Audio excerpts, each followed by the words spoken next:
like this. Is this all right? The sound is all right? Yeah, sounds great. The last time I read poetry to a group was 40 years ago in a benefit for a hospital that had been bombed in Vietnam. The White Blossom, it was called. I don't remember the Vietnamese name of the place. And everybody from Wavy Gravy to Michael McClure to everyone was there. All the San Francisco poets were there. And that's the last time I read poetry to a group. I published 3 books of poetry, and then, as RP says, something else called me. And the poetry kind of, the intuition from which poetry is recorded, reported, I found became very important in the connection with patients. And the intuition, the same place that we meet poetry, we meet each other. And when we are meeting each other and one of us is saying, could you give me a hand? The other one says, I got a hand free. Something happens that's really remarkable. The intuition in both. Because that other person, when you've had a long, intimate connection while perhaps they're dying or healing, whatever process healing takes, they may well be able to understand what you know and what you don't know, and they can direct you to what they need too. It becomes exquisite, and that's all at the level we call intuition. It's the higher level of the subconscious. It's not subconscious, it's a higher level of consciousness. And that's where the poetry comes from. So when I started writing again, I've been writing poetry for a lot. In fact, in some of the books, I think it was Who Dies, somebody came up quite angry and says, you know, you're not attributing any of the poetry in your books. I said, it's because they're by the author of the book. You don't have to attribute them. The person was very angry, and I took that as quite a nice compliment, actually. So there has been poetry written, but not much, and I don't think I've read any of the poems in the course of the years of workshops. The name of this book is Breaking the Drought, and it's actually based on the experiences we all had in the Southwest here for about 8 years, where it didn't rain hardly at all. And we saw on some forests, 40% of the forests lost to beetle and other illnesses because they didn't have the strength to resist. You know, spirituality gives us not the strength to resist so much, but gives us a repository, a place where we can hold our strength for when we need it.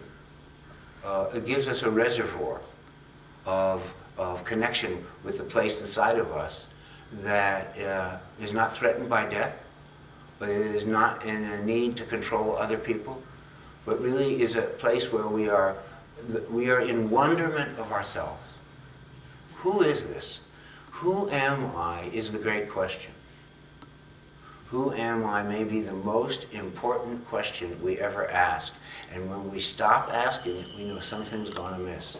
Because there's never an answer that is solid until the answer becomes, who am I? And to what does refer? When I say I am, we keep thinking we're the I. And it causes us trouble our whole life. And it causes everyone near us, our friends and family and children, the people we meet on the bus, people we meet in a store. It causes them problem. If I think I am I, then I think you are you. And how are we ever going to get across that?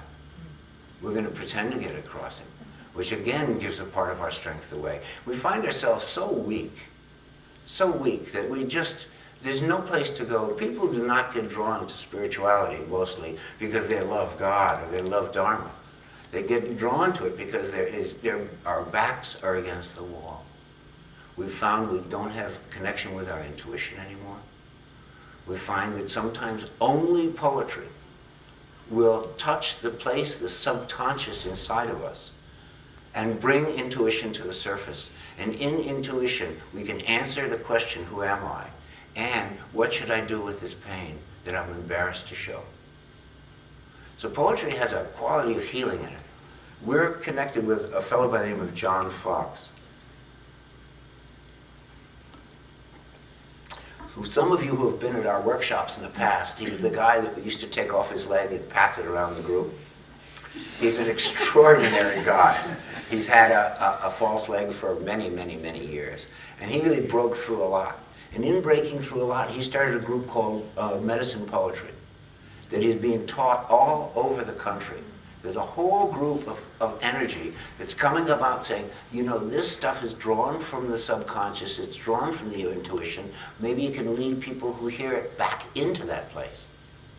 And in that, finding themselves their own teacher, their own guru, and trusting themselves when something doesn't seem right. This is the first poem of that group. This is called The Southwest is 8 years into a drought.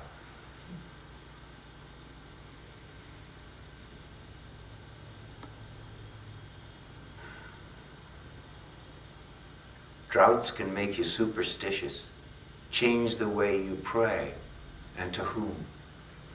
Droughts can make you dream of drums and magic, make you change your religion like old Noah almost did, parched and trembling one night, secretly beside the burning rock, wagering his uncertain soul with God for just a sip of your deep cup. And what a flood it was. Noah had such a big soul, and God loves a gambler who will bet everything to find his original heart and break the drought.